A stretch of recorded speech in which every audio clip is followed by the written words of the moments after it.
Chapter 1. Jill was already late for the briefing when she somehow managed to drop her keys into her cup of coffee on the way out the door. There was a muted ting as they hit the bottom, and as she paused in mid-stride, staring in disbelief at the streaming ceramic mug, the thick stack of files she carried under her other arm slid smoothly onto the floor. Paper clips and sticky notes scattered across the tan carpeting. "Aw, shit!" She checked her watch as she turned back towards the kitchen, cup in hand. Wesker had called the meeting for 1900 sharp, which meant she had about 9 minutes to make the 10-minute drive, find parking, and get her butt into a chair. The first full disclosure meeting since the stars had gotten the case. Hell, the first real meeting since she'd made the raccoon transfer, and she was going to be late. Figures. Probably the first time in years I actually give a rat's ass about being on time, and I fall apart at the door. Muttering darkly, she hurried to the sink, feeling tense and angry with herself for not getting ready earlier. It was the case. The goddamn case. She'd picked up her copies of the ME files right after the breakfast and spent all day digging through the reports, searching for something that the cops had somehow missed, the feeling more and more frustrated as the day slipped past and she failed to come up with anything new.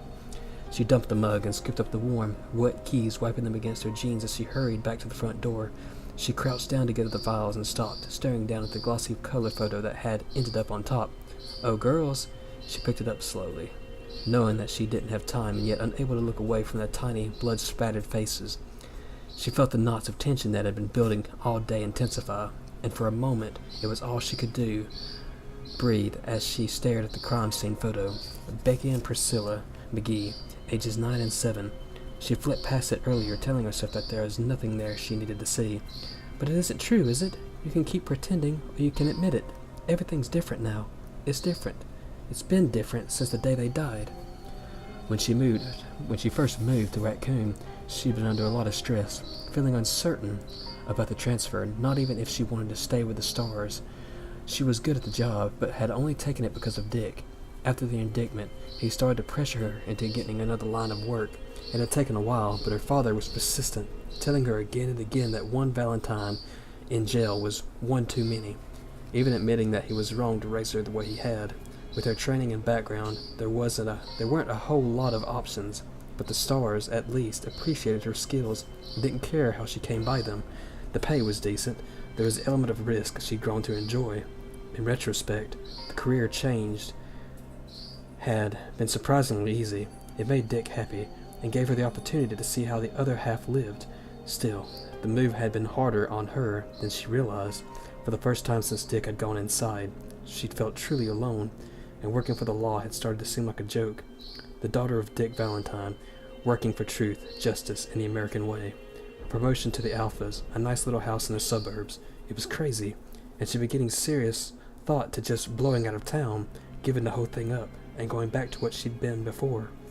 Until the two little girls who lived across the street had shown up on her doorstep and asked her with wide, tear-strained eyes if she was really a policeman.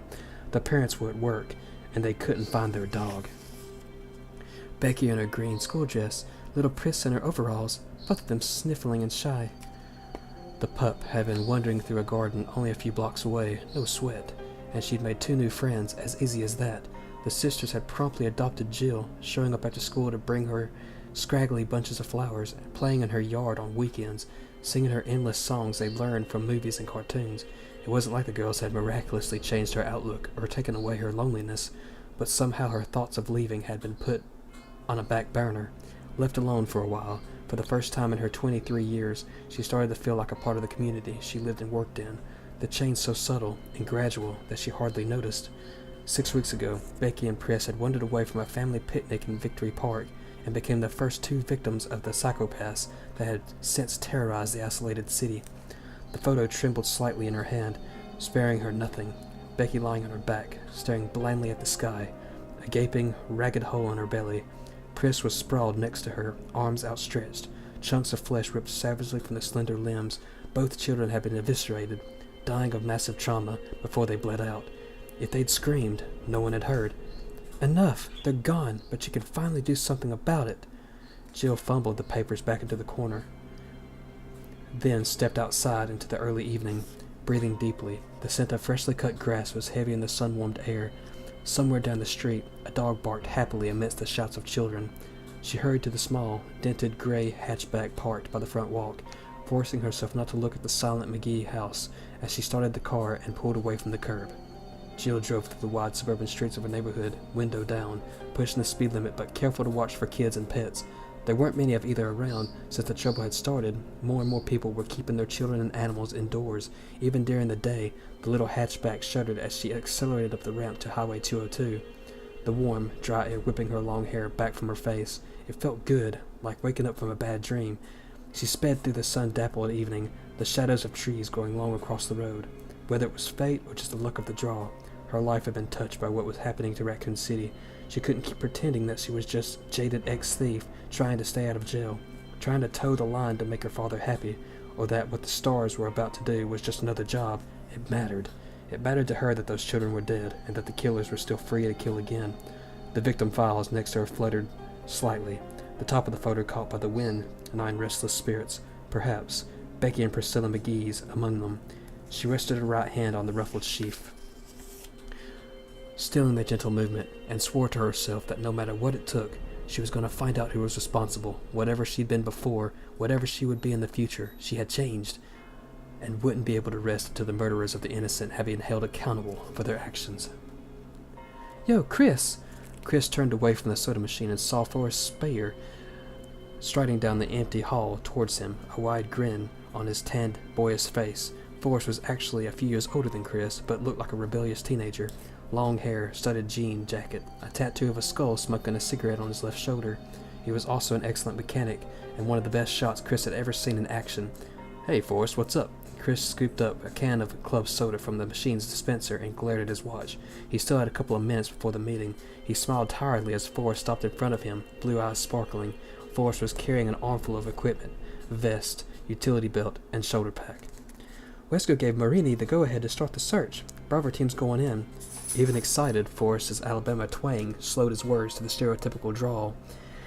He dropped his stuff on one of the visitors' chairs, still grinning widely. Chris found, "When?" "Now, as soon as I warm up the copter." Forrest pulled the Kelver vest on over his t-shirt as he spoke. "While you alphas sit taking notes, we're gonna kick some cannibal ass." Nothing if not confident, us stars. "Yeah, well, just watch your ass, okay? I still think there's more going on here than a couple of slobbering nut jobs hanging around the woods." "You know it."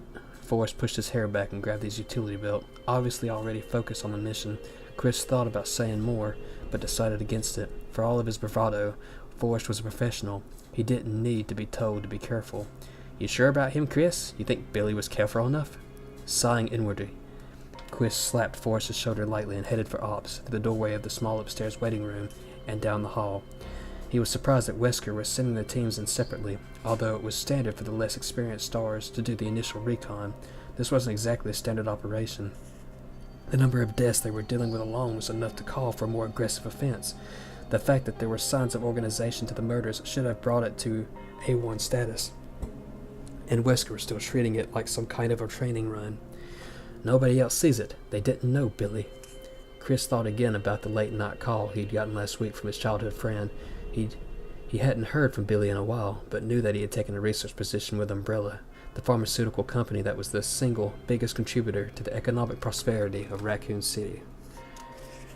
Billy had never been the type to jump at shadows, and the terrified desperation in his voice had jolted Chris awake, filling him with deep concern. Billy had babbled that his life was in danger, that they were all in danger, begged Chris to meet him at the diner at the edge of town, and then never showed up. No one had heard from him since.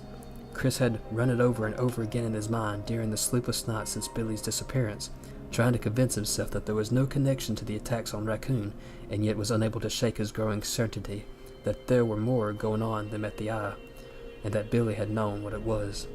The cops had checked out Billy's apartment and found nothing to indicate foul play, but Chris's instincts told him that his friend was dead, and that he'd been killed by somebody who wanted to keep him from talking.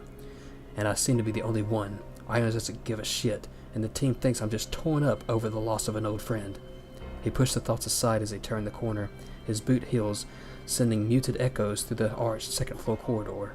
He had to focus, to keep his mind on what he could do to find out why Billy had disappeared, but he was exhausted, running on a minimum of sleep, and an almost constant anxiety that had plagued him since Billy's call. Maybe he was losing his perspective, his objectivity dulled by recent events. He forced himself not to think about anything at all as he neared the Star's office, determined to be clear-headed for the meeting. The buzzing fluorescence above seemed like overkill in the blazing evening light that filled the tight hallway.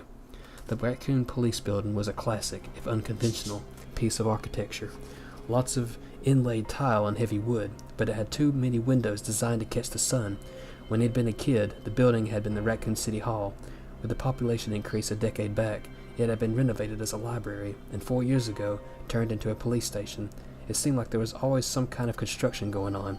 The door to the store's office stood open, the muted sounds of gruff male voices spilling out into the hall. Chris hesitated a moment, hearing Chief Irons among them. "Just call me Brian." Irons was a self-centered and self-preserving politician, masquerading as a cop. It was no secret that he had his sweaty fingers in more than a few local pies. He'd even been implicated in the Cedar District land scam back in '94, and although nothing had been proved in court, anyone who knew him personally didn't harbor any doubt. Chris shook his head, listening to Irons' greasy voice. Hard to believe he'd once led the Raccoon Stars, even as a paper pusher. Maybe even harder to believe that he'd probably end up as mayor someday. "Of course it doesn't help much that he hates your guts, does it, Redfield?" "Yeah, well, Chris didn't like to kiss ass, and Irons didn't know how to have any kind of relationship. At least Irons wasn't a total incompetent. He had some military training." Chris passed on a straight face and stepped into the small, cluttered office that served as the Star's filing cabinet and base of operations. Barry and Joseph were over by the rookie desk, going through the box of papers and talking quietly. Brad Vickers, the Alpha pilot, was drinking coffee and staring at the main computer screen a few feet away, a sour expression on his mind features. Across the room, Captain Wesker was leaning back in his chair, hands behind his head, smiling blankly at something Chief Irons was telling him. Irons' bulk was leaned against Wesker's desk, one pudgy hand brushing at his carefully groomed mustache as he spoke. "So I said, you're going to print what I tell you to print. Bertolucci, and you're going to like it. And you're never going to get another quote from this office." And he says, "Chris, Wesker." Wesker interrupted the chief, sitting forward. "Good you're here. Looks like we can stop wasting time." Irons scowled in his direction, but Chris kept his poker face. Wesker didn't care much for Irons either, and didn't bother trying to be any more than polite in his dealings with the man. From the glint in his eye, it was obvious that he didn't care who knew it either. Chris walked into the office and stood by the desk he shared with Ken Sullivan, one of the Bravo team. Since the teams usually worked different shifts, they didn't need much room. He set the unopened can of soda on the battered desktop and looked at Wesker.